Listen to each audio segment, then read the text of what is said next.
We're joined now by the man who was at the most shocking game of the season. You know him, you love him from the SEC Network, Mac and Cube, the Cube Show, your best post-game breakdown podcast that isn't ours. Cole Cubelic, how we doing? Yeah, we don't debate places to eat on Cube Show, so it's not quite as entertaining. Which before we get going, how you can be okay with Domino's cheesy bread, which I am, and I backed up Ari on this, and I told Andy that I'm with him. I'm 100% for it. I like it. I don't lie to people about it. I don't try to pretend like I'm too good for that. But then be as much of a Tex-Mex snob as Ari is at the same time. I don't know how that works. But either way, here we go.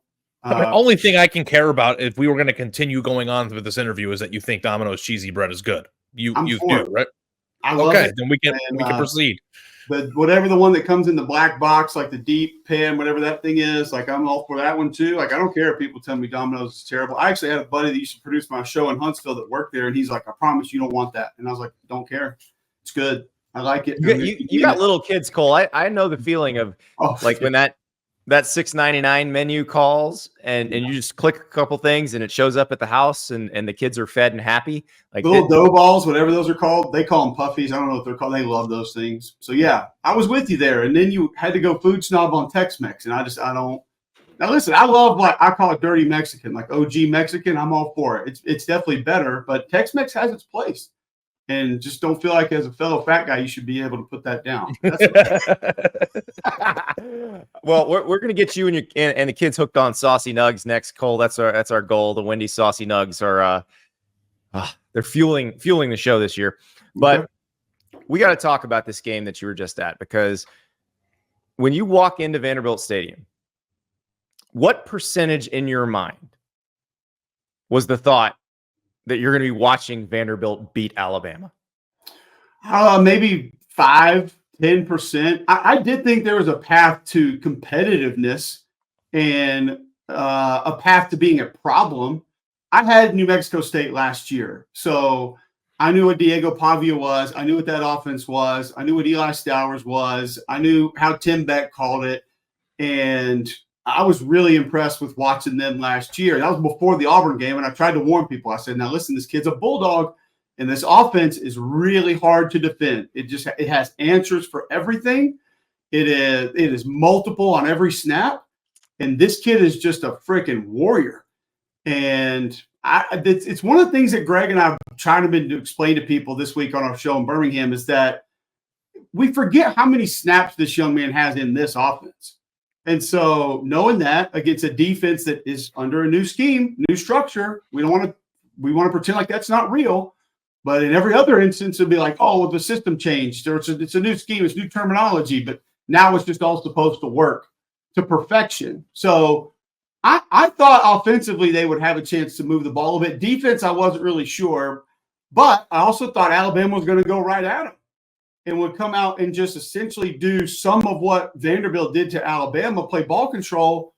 Alabama ran the ball on consecutive plays 4 times in that game. 4 back-to-back runs. Like, to me, that's inexcusable. And I had our stats guy look it up in the game. It was, I think, late third, early fourth quarter. And Greg Campbell, I said, you got to look this up. And at that point, it was 3. And he goes, oh, and I got one better for you. 2 of them have been touchdowns. So because of that, I didn't think Vanderbilt's defense had a great chance. But then when you go 42 to 17 minutes time of possession, like, yeah, that changes things. Well, I heard you on Cube Show talking about this because people saying, oh, how come this school didn't get Diego Pavia? He was going with Jerry Kill and Tim Beck where they were going. So how big of a coup was it for Clark Lee to get those guys and get all of this together? Eli Stowers, you mentioned, who, by the way, originally a QB signee at Texas A&M. Mm-hmm. Yeah, big time QB signee. Like, he was highly rated. And I guess you have to hear them talk about each other. Like, you have to hear Jerry talk about Diego talk about Jerry, and Tim talk about Diego, vice versa. All the, like, that triangle of affection is real. And Diego's got a chip on his shoulder, man. Like, he's not afraid to tell you. Like, we asked him how did it feel when he wanted to go to New Mexico and they didn't offer him, they didn't recruit him, and Tom asked him how that felt, and what did you think about that? And he's like, I guess they didn't want to F and win. And so he kind of still carries that. Well, Jerry's the one that went and got him later after he got to New Mexico State out of junior college, and it was his only offer there. So like he would die for Jerry Kill, like he really would. And so like I saw these people on Sunday, and it was like, oh, Auburn could have had Diego Pavia for a Snickers bar and $2, and this team could have had Diego Pavia. And I'm like, not without Jerry Kill and Tim Beck, they couldn't have, because I think his loyalty to them was at a place that just a lot of people don't realize, don't understand. And then, too, when you just add to the familiarity with the system and how he can manipulate it, I think once the opportunity presented itself to be with them somewhere else, he wasn't even considering anything. Cole, when you were watching this game, with the way that upset bids tend to go, if a team is up early and everyone turns the channel to watch the game, and then the heavy favorite punches back or gets back in or takes a lead the way that Alabama did, getting within 2 points there in the third quarter. When that was happening, did you feel like Vanderbilt was going to be able to keep punching back the way that they did? I have to educate you on my upbringing a little bit, Ari. I grew up in Birmingham, Alabama. I was not an Auburn or an Alabama fan. And then obviously playing at Auburn. I used to go to games at Legion Field, like Bama, Louisiana Tech, Bama, Tennessee, just their big games. But there was this phrase that floated around the Magic City quite often, and it was referenced as Bama Magic a lot of times. And that may be David Palmer returning a punt for a touchdown. That may be Antonio Langham, a pick six, or whatever. And I think we all know inherently like that it's not real, but it was just, something always seemed to happen. And not necessarily a break, like a bad call or anything. It's just, they always had a guy that would make a play. And sometimes maybe it was a break, like a call or whatever. And so that's kind of in my DNA a little bit. Like I grew up with people saying that and talking about that, and then kind of witnessing it, seeing it. Like I was at the Louisiana Tech game in 1992 at Legion Field, and Chris Donnelly returned a touchdown late in that game. Essentially, it was like 13-6, I think. Like they might not have won that game if he doesn't do that. So I just kind of grew up seeing that. So I think I always have it deep down inside in me that just like they're going to make a play. They're going to figure it out. Like Julio Jones is going to catch a hitch and make a guy miss and go the distance. Like whatever. So, yeah, once Alabama cut it to 2, I think it's very difficult to still believe, Ari, that this is probably going to happen. I mean, with what Vandy did early, you're like, all right, can they keep doing what they're doing offensively and continue to be able to make this happen this way? Because Alabama's going to adjust, and there's going to be explosive plays. It's can they weather that storm when it comes and keep going? And I'll give Tim Beck and Vanderbilt credit. They went and made the extra plays when they needed to, because a lot of teams would have just said inside zone, run clock, punt. Let's just hang on by a thread and pray to God we get out of here. They didn't do that. They ran bootlegs, like they threw the ball. They ran option plays, and I'm sitting there thinking, yeah, they ain't messing around. Like they're trying to go take this game, and that's why I tried to emphasize on the broadcast late, and then on my podcast also, this game was not given. This was not a gift. This was not a fluke, and I heard you guys talking about it too. You guys spelled it out very well.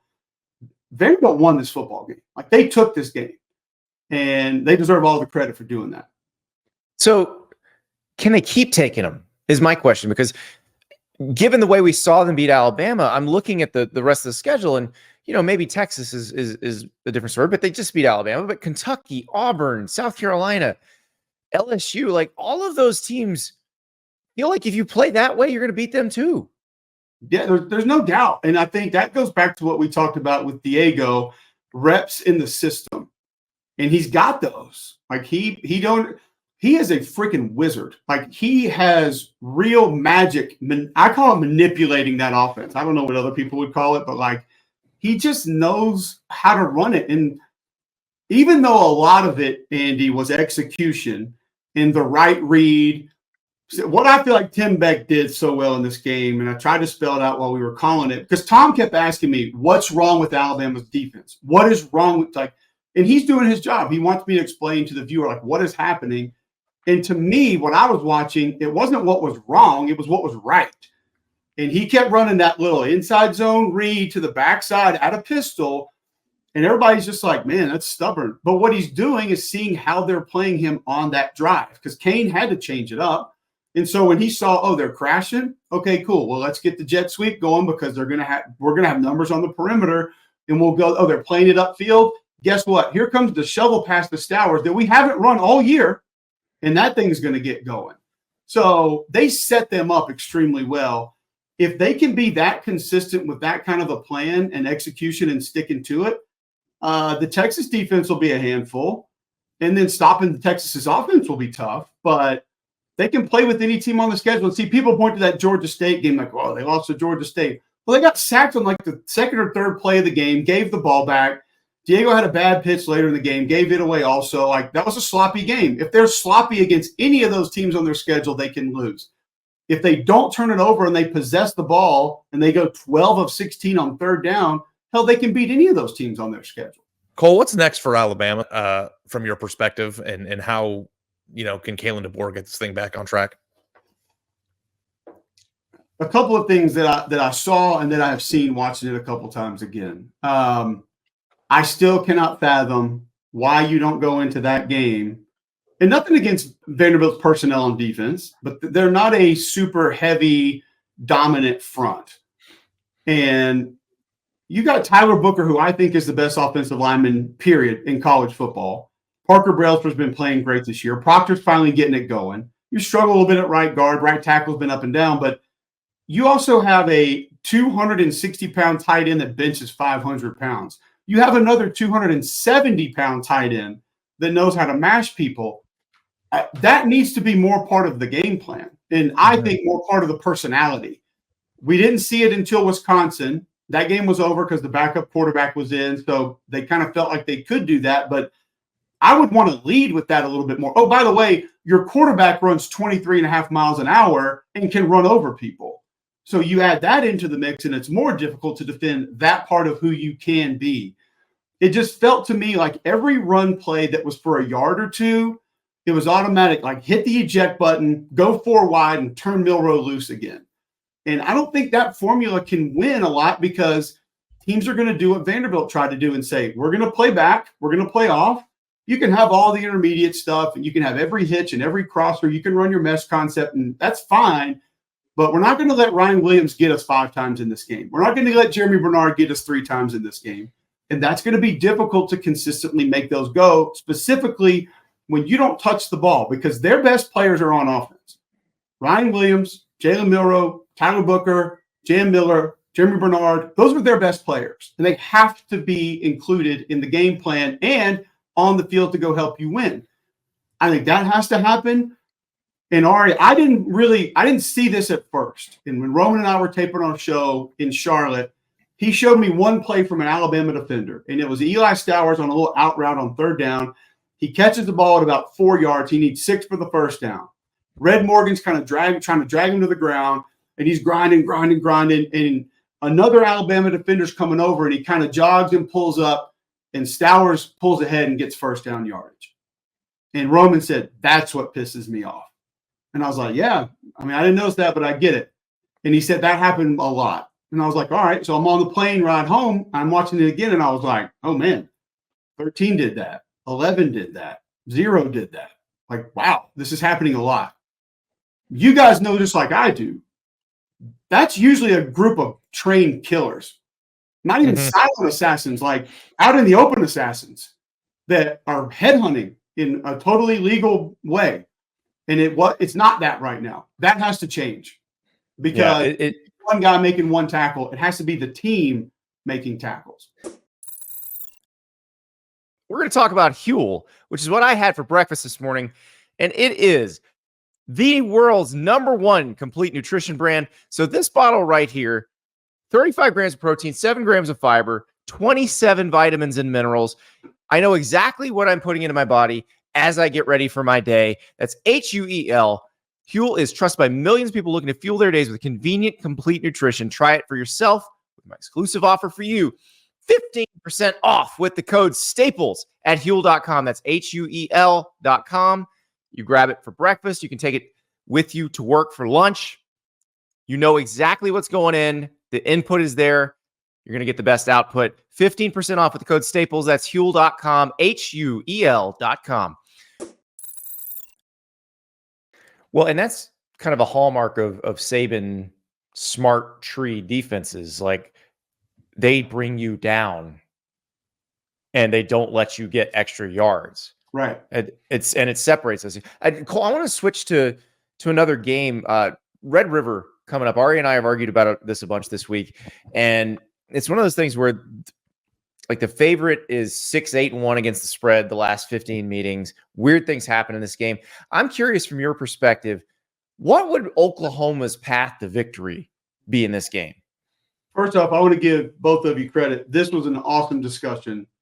I think it was in Monday's show, because Andy, you made great points about the history of this game, which I fall victim to many times. Ari, you made great points about, I got to pick based on the teams. I can't pick because of, the stands are split, crimson and orange, burnt orange. Like, that doesn't matter, but it does matter sometimes. I think the differential in talent here is enough to where I'll overcome historically what has happened. First and foremost, the offense for Oklahoma has to change. It has to be built around the talents of the quarterback and what's available to the team. Tennessee game, it was all compressed. It was tight ends and bunch formations close to the line of scrimmage. And my immediate thought was, you have this offensive line that's banged up, that's not good right now, and a young quarterback who's just entered the game. Get those people away from the football. I don't want them near my guy. Get them away from me. Like, let him breathe a little bit, and let's get some stuff going. And then you get inside the 10, and it's like, here come the read plays. Here come the jet motions. Where was that between the 20s with that guy? If they can build the offense that way around him and his talents, because Ari's right, it's not going to be an 80-yard pass at the end of the game to win this game. First off, that's a great defense, but they're not going to stop Texas that many times. They're not. This Texas offense is too explosive with high percentage plays and an elite game caller. And their defense is pretty damn good. So the path is a design offensively that maybe Texas has not seen a lot of, which that has been negated this year because of the iPads. And that's a conversation for another day. But the iPads have been massive for teams this year. To be able to fool the defense some, allow your quarterback to be athletic, at least Deion Burks has to be back. Has to be. Because he needs some quick, high percentage throws that can go the distance. And then your takeover guys need to be your takeover guys. Danny Stutzman needs to be Danny Stutzman. Billy Bowman needs to be Billy Bowman. And go out there and make plays, because whether it's Roy Williams, Superman, or whatever, Rocky Kalmus, this is the game those guys make those plays. And those Oklahoma guys have to make those plays in this game. Yeah, I mean, I have a difficult time with the game because Andy is right. Where if you go back and look, he even pulled today the spreads of this game for the past 15 years, and the favorite, I think, the higher the spread, the weirder it gets. The higher the spread, the weirder the game has been. So, that said, from a personnel standpoint, I don't know how to go about it. But what has your take been on Michael Hawkins in what you've watched of him so far, and the whole quarterback situation they have going on in Norman?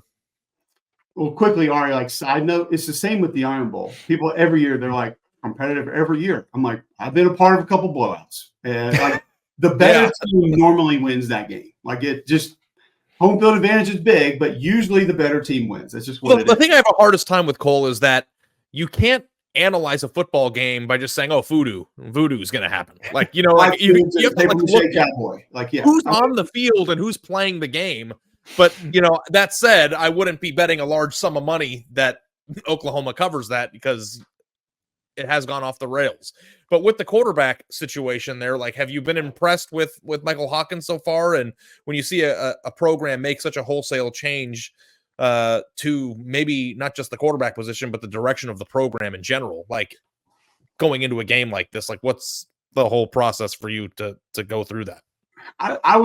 It took me by surprise a little bit that they made the change when they did, because I honestly, when they did that in the Tennessee game, I didn't really see a path for them to win that game, no matter who was at quarterback.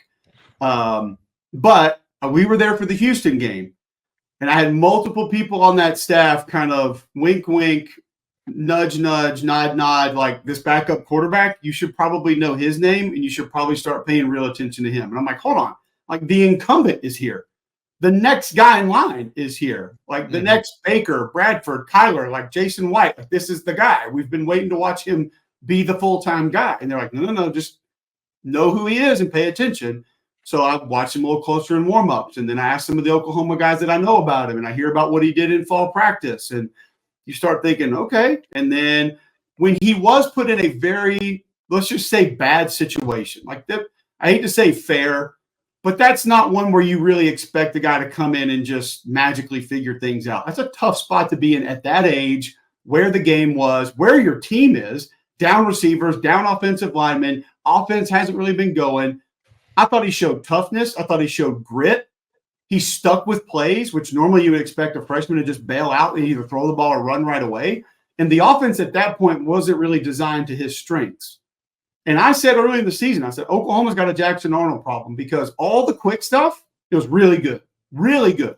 If it was like get out of the mesh, throw the ball, it was clean, it was crisp.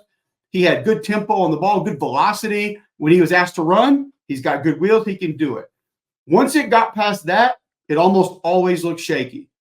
And I think with Hawkins, you have a guy that maybe is a little more comfortable doing those things. I've been really impressed with him. But no matter what, the offense is going to have to be geared a little bit heavier towards his skill set and how he can hurt you and break you down. And being down offensive linemen and being down receivers, that is not throwing the ball 40 times in a game. And it damn sure isn't compressing a bunch of things close to the football.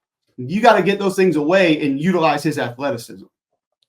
So, Cole, we got to ask it now. Your broadcast team, before we let you go, your broadcast team has been shaken up a bit because Jordan Rogers, who's normally in the booth with Tom Hart, has been filling in for Jesse Palmer, who is making Ari happy by filming The Bachelor. Big fan of The Bachelor, Cole. Which I don't know puts if you know you that in the me. booth. Cole, I'm curious, like when you're in the booth, is it worse because you don't get to eat anything in the third quarter? Or can you have stuff delivered to the booth too?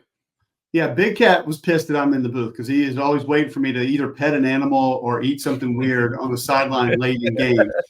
And most people have asked me a little bit of a different question. It's been, are you mad you didn't get to essentially live in that mayhem after the game with not only Diego, but the entire Pavia family in Clarkley and the Gatorade bath and whatever, which Alyssa did a great job. And that would have been cool. That would have been fun. Well, and Alyssa always eats something on the sideline too. So like you two are simpatico there. I think if this would have been one of those 4 interception, 2 fumble, like kick return, pick 6 type, like a fluky upset, it would have been maybe a little more difficult. But because of how I felt like I was able to talk about this plan and how it played out and how sticking to the plan was the reason they were winning this game, I enjoyed being upstairs a little bit more because I felt like a lot of what was happening was kind of in my wheelhouse, and I was able to describe that and talk about that. You got a sense for that too. It was great. Well, I have said you guys are the best broadcast team in college football. I stand by that. And the more big games that the whole country gets to see, where they get to see you guys, God bless it. Cole, thank you so much. Really appreciate you being here, Cole. It's a pleasure talking to you. It's more pleasure talking to you, Ari. It's our first time on the same show. Hopefully one of many. I've had so many things that just sitting there waiting to say that I haven't been able to get out, that I just yell. Most people yell at their TVs during games. I yell at my phone during you guys' show. So what's so funny, Cole, is that most of the time when people say that to me, it's always because I said something about food that made them angry. So it makes me feel good that you came out firing with the Domino's and the Tex-Mex stuff, because like that's the stuff that's important. That's old the stuff. That's old stuff. Trust me, you have some football takes that piss me off too, but that's all right. That's all right. We'll get into it another time, hopefully. We're allowed to have different football opinions. Food opinions, no. It's get on board or get out. Yeah.